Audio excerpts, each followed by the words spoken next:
Suasana duka mendalam menyelimuti kediaman Nur Ainia Eka Rahmadina atau Ain, 32, karyawan Kompas TV yang menjadi korban kecelakaan kereta api antara KA Argo Bromo Anggrek dan KRL komuter lain di Stasiun Bekasi Timur, Jawa Barat, Senin, 27 April 2026, malam.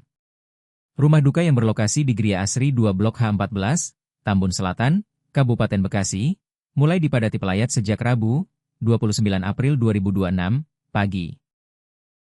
Berdasarkan pantauan wartakotalive.com di lokasi, para pelayat sudah berdatangan sejak pukul 7 waktu Indonesia Barat. Mereka terdiri dari keluarga besar, tetangga sekitar, hingga rekan kerja. Sejumlah karangan bunga berjejer di sepanjang gang menuju rumah duka.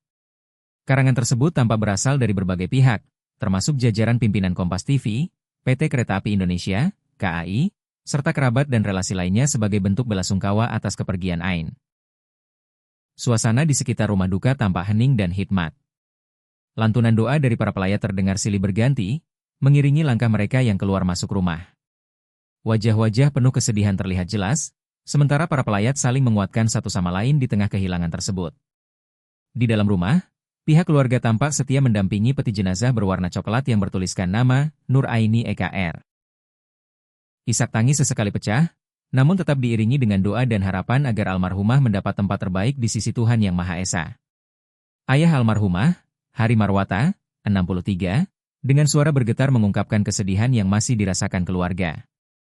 Ia menyebut adik almarhumah hingga kini belum mampu menahan duka. Adiknya yang paling belum kuat masih terus menangis sampai pagi ini. Ain itu anak sulung dari 3 bersaudara, ujar Hari dengan mata berkaca-kaca saat ditemui wartakotalive.com. Rencananya, jenazah akan disalatkan di Masjid Nur Hidayah yang tak jauh dari rumah duka, sebelum dimakamkan di TPU Mangunjaya.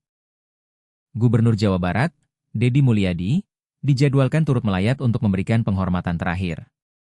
Kepergian Ain meninggalkan luka mendalam, tak hanya bagi keluarga, tetapi juga bagi rekan-rekan kerja dan semua yang mengenalnya.